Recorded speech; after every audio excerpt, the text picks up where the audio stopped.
The McNeese Cowgirls with 2 run rule victories coming over Sam Houston State and these Nicholls Colonels. The Colonels having to bounce back out of the losers bracket, beating Central Arkansas earlier tonight.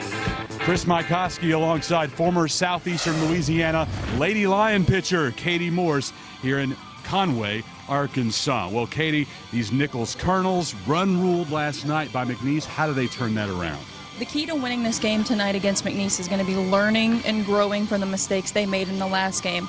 Up until the 6th inning, they were hanging in there with the Cowgirls, and then the 6th inning, they committed 4 errors, and that allowed the Cowgirls to score 7 runs in 1 inning. So they've got to learn from those mistakes and look at this playbook and see what can they not do this game that they did last game. Let's take a look at some players to watch. First, for Nicholls, and a student athlete who hit her first career home run in our previous game, Veronica Villafranco.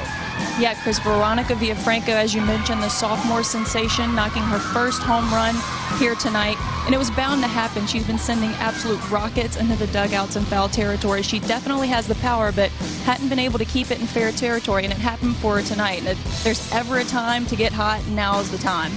And for McNeese, the 3-time Southland Conference Player of the Year, Erika Piancastelli.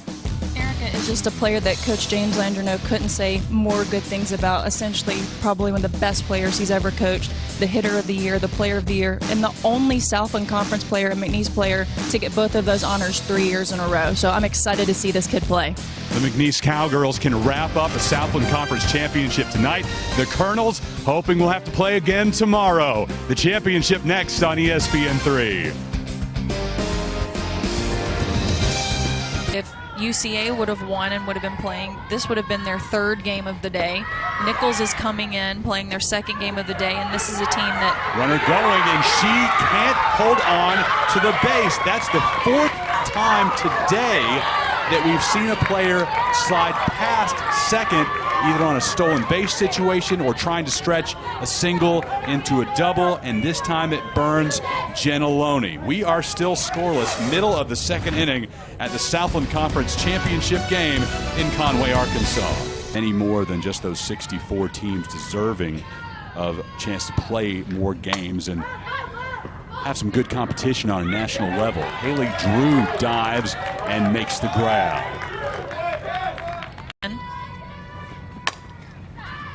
The 2-0 pitch hit to the opposite field with a strange bounce, and that allows Morasic to get in safely with a double in our opener.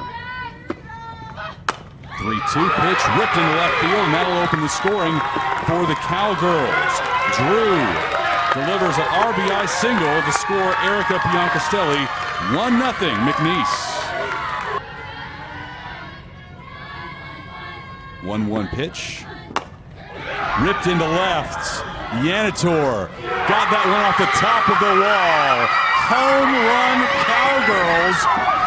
And the McNeese bench explodes. 2-run shot for Yanitor.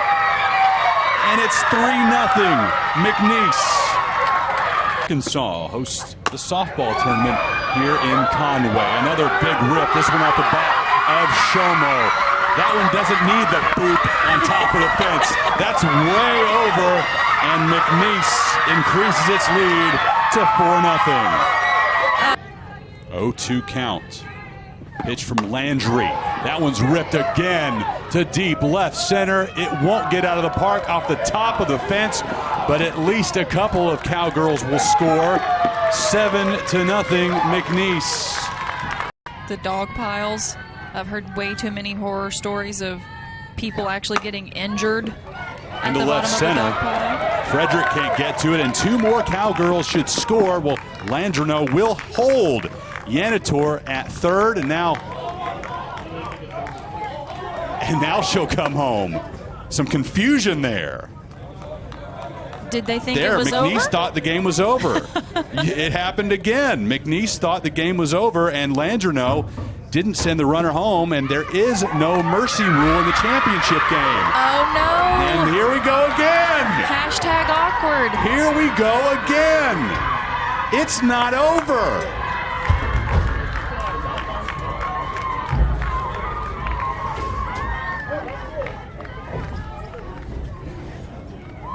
We're going to get the full explanation to both teams. I can't wait to see. We're going to get a full explanation, because if a change was made, we're certainly not aware of it. But it is in the conference rules that there is no mercy rule in the championship round.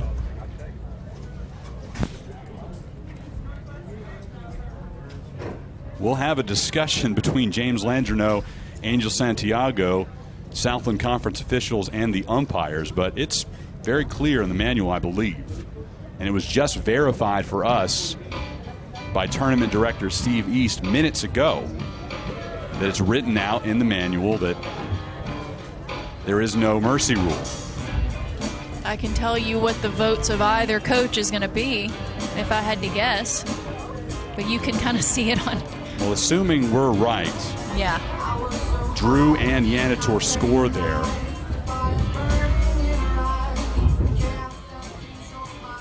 Yanitor hesitated because she thought the game ended. And what he tells us, ball game over. Wow. The McNeese Cowgirls, 8-0 winners. As Drew crossing the plate officially ended this one. And this one is complete.